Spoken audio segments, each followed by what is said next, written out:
At 17 years old, you don't know your life's purpose, much less where you want to go to college or what you want to study. Growing up in Chicago, I was surrounded by top universities. What prompted me to go to college in small town Minnesota baffles me to this day. I don't like cold, and a small town at that time wasn't for me. Although it was a good experience and I met lifelong friends, I wanted a city life where there was action. My parents prompted a change to transfer to Georgia Tech in downtown Atlanta to study engineering. The coordinator for new students gave the age-old speech, "Look to your left, look to your right. Those faces will not be there after a year." That proved to be a reality for my roommates. With the motto, "to be the best," on our door, I was determined not to be a statistic. Signing up for courses in electrical engineering was daunting. We had key punch cards to exchange for classes. Yes, key punch cards. Stiff pieces of paper representing digital data. A big auditorium with tables set up for various departments where you manually solicited your schedule until your staff cards could be processed by the computer. I was overwhelmed and lamented leaving my small town, safe college experience in Minnesota. But after a long day of negotiating, I had a full load of classes. My first year was stressful beyond measure. I was always a good math student, but here I hit rock bottom. Math just came naturally to me, but not anymore. My electrical engineering classes were weed-out classes. They wanted us to fail. In the computer age where everyone wanted to build computers, including me, they needed only the cream of the crop, and I was not it. Struggling with my classes, stressed beyond my capacity, I felt like a dazed and confused child staring at a sea of formulas. My parents said, "Change majors. Don't do what you hate. Life is too short." After enduring the ridicule from my peers who called industrial engineers imaginary engineers, I reluctantly dropped out of my major and transferred into the Industrial Engineering and Systems College at Georgia Tech. I looked at my options for the quickest way to escape the hell I was experiencing. I was determined to graduate, so a management science degree fit the bill. I loved it. As I was finishing up my senior year, interviewing for my next step in life, I had to complete a course in measurement theory. Simple enough if you attend class, but the lecture fell into a prime interview time, which was my priority.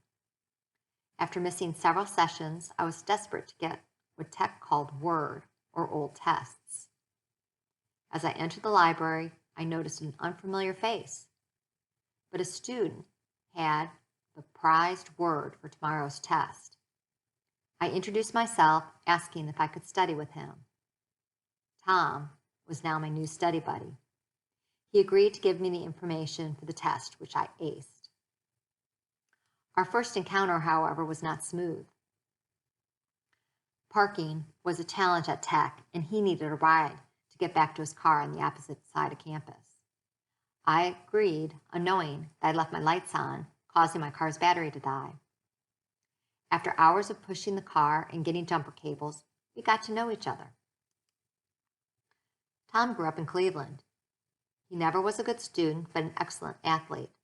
Skied in Europe with the U.S. ski team and excelled in football, which landed him at Denison University. After his first degree, he enrolled at Montana State in engineering. Hunting, fishing, and hiking in beautiful Montana was a dream, if he was retired. Determined to get into the rat race, he applied to Virginia Tech and Georgia Tech, but got accepted at neither. Although he would have been the fourth generation to graduate from Virginia Tech, he was thinking city life was meant for him and talked his way into the engineering program at Georgia Tech. He vowed, however, to return to Montana when he retired. He had a vision for his life, which I soon became part of. Little did we know our destiny was already in the stars. After graduation and a couple of years of courting, we moved to Boston, where we got married. 3 kids later and 11 moves, we settled in a suburb outside of Cincinnati to raise our children. As a family, we believed in order to fulfill your potential, you needed to live intentionally, to be the best, as stated on my college dorm room door. Annually, we would write down our goals and life priorities. I wanted to become the top luxury real estate agent in our office. Tom wanted to buy that dream home in Montana. We had our bucket list and even scheduled a visit to the Galapagos later that fall. Until the overwhelming life events that occurred in 2015, we thought we had the perfect life with big city living and keeping up with the metaphorical Joneses.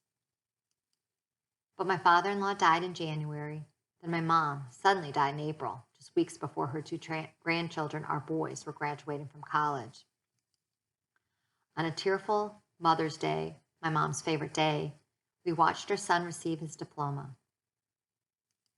The next weekend, we watched our other son receive his engineering degree. He was the 4th generation to graduate from Virginia Tech, but his grandpa was now missing the heartfelt moment. Our son proudly wore his grandpa's Virginia Tech class ring with the Hogue family crest for the occasion. The surge of raw emotions as we were surrounded by the university steeped in tradition left us in tears. Our bucket list did not seem to matter anymore, or our fast-paced lifestyle. We seriously reevaluated where we would want to live and how we would go about living. After all of our moves around the country, we looked for a place to establish our roots, to find our forever home. With our parents now gone and our boys on their own, we were at a crossroads in life. We could continue our picture-perfect setting or venture intentionally into something new, the unknown. Although we began our search in Montana, it seemed almost illogical to most. We decided to buy a farm in Virginia. A property initially found by my sister-in-law, a desolate and abandoned family farm, intrigued us. Historic Belle-Hampton had been in my husband's family for 250 years. Perilously close to being lost for future generations, we saved it in the nick of time. It was a week before it was put on the open real estate market when we made our offer. Although we thought we would move to Montana, the property had everything we wanted: land, water, nature, and something more: family history. We now had our roots. When we reflected on what led us to our destination, we realized the historic structures we purchased were surreally frozen in time, vacated over 100 years earlier, apparently waiting for us to arrive. If I didn't fail at electrical engineering, I would have never taken management theory. Or if Tom was accepted at Virginia Tech, we would never have met at that library at Georgia Tech 30 plus years earlier. Now that the ancestral history and the future family legacy came together, we found our purpose. Coincidence? I think not. Do you believe you have a purpose not yet fulfilled?